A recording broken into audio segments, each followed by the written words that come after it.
Hi friends எல்லோருக்கும் வணக்கம். இப்போ பாருங்க நான் கீரை எடுத்துட்டு வந்துட்டேன். நேரமா போய் 2 நாள் எடுக்கலைங்க. கோயில் விசேஷனால எடுக்கல. கோட்டை முனிப்பன் கோயில் நோம்பினால எடுக்கலைங்க. இப்போ போய் நான் எடுத்துட்டு வந்துட்டேங்க. இப்போ பாருங்க கீரை என்னென்ன கீரை மூட்டையில் இருக்கு பாருங்க. இது மேல இருக்கிறது வந்து சுக்குட்டி கீரைங்க. சுக்குட்டி கீரை. இதில பார்த்தீங்கன்னா செங்கீரை, அரைக்கீரை, புதினா, மேலே வந்து பாலக்கீரைங்க. பாப்பா என்ன பண்ற? தேங்காய் எடுத்து வச்சுட்டு இருக்கேன். தேங்காயா? சரி, சரி. பாப்பா பாருங்க தேங்காய் எடுத்து வச்சிருக்காங்க. எதுக்கு பாப்பா தேங்காய் எடுத்து வைக்கிற? இத சேர்ச் பண்ணா தான் காசு கிடைக்கும். திரும்ப பார்த்துக்கலாம் இதாகும். ம்ஹ்ம். சரி, சரி. இப்ப பாருங்க புதுசா வந்து எல்லாம் வந்து என்னம்பாங்க, சரி அண்ணா நீங்க கீரை மட்டும் குடுக்குறீங்களே, எங்களுக்கு தேங்காயும் குடுங்கன்னாங்க. அப்புறம் தேங்காயும் ஒரு தோட்டத்தில சொல்லி நான் ரெகுலரா குடுத்துட்டுருக்கிறேன். அப்புறம் எல்லாத்துக்கும் வாங்குறவங்களுக்கு எல்லாமே சந்தோஷமா இருக்குது. ஏன்னா தேங்காயும் குடுக்குறோம், கீரைக்கு தேங்காய் போடுறதுக்கு உங்ககிட்டயே வாங்கிக்கலாம் அப்படின்னு சொல்றாங்க. நாங்க வந்து கம்மி விலையிலேயே குடுக்குறோங்க தேங்காய். எனக்கு என்ன ஒரு காய்க்கு ஒரு ரூ. 5 கிடைக்கிற மாரி தாங்க எடுத்து குடுக்குறோம். ரூ. 5னா எப்படின்னா, நம்ம எடுத்துட்டு வர கூலி, அதுக்கான உழைப்புக்கு ரூ. 5 தாங்க. கீரைக்கும் அப்படித்தாங்க. நம்ம பெரிய லாபம்லாம் இல்லைங்க. எல்லாமே ரேட்டு வெயில் காலம்னால ரேட் அதிகமாகி போச்சு. அங்கேயே காட்டிலேயே ரூ. 10ங்க. அதனால நம்ம கீரை வந்து எப்படின்னா, ஒரு ரூ. 5 வச்சு தான் குடுக்குறோம். சீக்கிரம் விக்கோணும் என் நோக்கம். ரொம்ப ரேட் அதிகமா வச்சு அது வாடி, வதங்கி, அழுகி போய் இருக்கிறதுக்கு, சீக்கிரமா அந்த தேங்காயும் சரி, கீரையும் சரி விக்கோணும். அப்புறம் நம்ம வந்து நம்ம சேல்ஸ் ஆயிடுச்சுன்னா, நம்மளுக்கு மனசு சந்தோஷம். அது ரேட்டு எச்சா வச்சு அது விக்காத போகும்னா, ரொம்ப கஷ்டமா இருக்கறனால எனக்கு ரூ. 5 கிடைச்சா போதும் புடிக்கி. நான் என்ன வேலைக்கு போறதுக்கு எனக்கு ஒரு சம்பளம் கிடைச்சா போதும் வாரமானா. 3 நாள் நல்லா வியாபாரம் ஆகுங்க. அப்புறம் ஒரு 3 நாள் கொஞ்சம் கம்மியா தான் கீரை எடுப்பேன். அதுக்கு தகுந்த மாரி நம்ம இன்னொரு பையில போட்டுத்தங்க.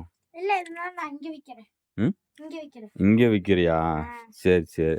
அப்புறம் இந்த காசுல நான் சேவிங் பண்ணிக்குவேன். சரி வச்சுக்கோ. நீ வேற ட்ரிப் போகணும். அது எப்ப போகணும்? 27ஆம் தேதி. எ இன்னும் 19 நாள் இருக்கு. 19 நாள் இருக்கா? ம். அதுக்கு எவ்வளோ செலவாகும்? ஒரு 20,000 கன்ஃபார்ம் வேணும். ரூ. 20,000 வேணும். இந்த டைம் வந்து எல்லா பக்கம் பெட்ரோல், டீசல், கேஸ் விலையெல்லாம் ஏறிருச்சு. கேஸ் கிடைக்கிறதில்ல. அதனால சாப்பாடு கொஞ்சம் ரேட் வச்சு குடுத்து தான் நம்ம சாப்பிடுவோம்னு நெனைக்கிறேன். ஹோட்டல் சரியா இருக்காது. அதனால கொஞ்சம் எச்சரிக்கையா கொஞ்சம் காசு உண்டுனா கொண்டு போகணும். அப்புறம் வருஷம் வருஷம் போவோமா எப்படி? வருஷம் வருஷம் போலாம். ம். பாப்பாவுக்கு வருஷம் வருஷம் லீவுல கூட்டிட்டு போவாங்க. அவங்களும் இங்கேயே இருக்கிறதுக்கு வெளியில போனா அவங்களுக்கு மனசு இதா இருக்கு. நானெல்லாம் வந்து இவங்க வயசுல எங்கேயுமே போனதில்ல. நானு பழனி கூட போனதில்ல.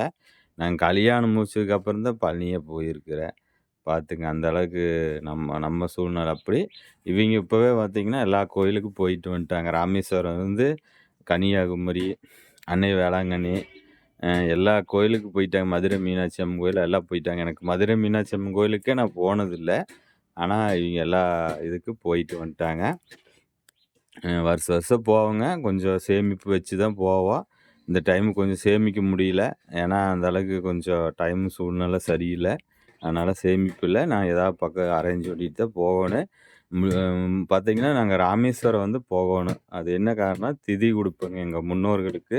வருஷம் வருஷம் திதி குடுப்போம். அதனால வந்து நாங்க ராமேஸ்வரம் கண்டிப்பா போயாகணும். சரி அது போறதுக்கு மத்த இதெல்லாம் போலாம்.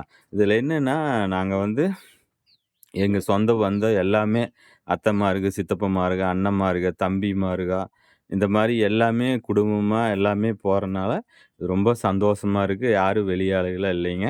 எல்லாமே நம்ம ரத்த சொந்தம் தான் நாங்க வந்து ட்ரிப்பு போவோங்க. அதனால இன்னுமே இது சந்தோஷமா இருக்கும்.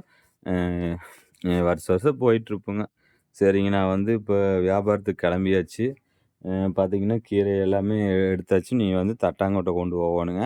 2 நாளா எடுக்கல. அப்புறம் மக்கள் வரலைன்னு நெனச்சுட்டு எதிர்பார்த்துட்ருப்பாங்க. அதனால நம்ம போகணுங்க.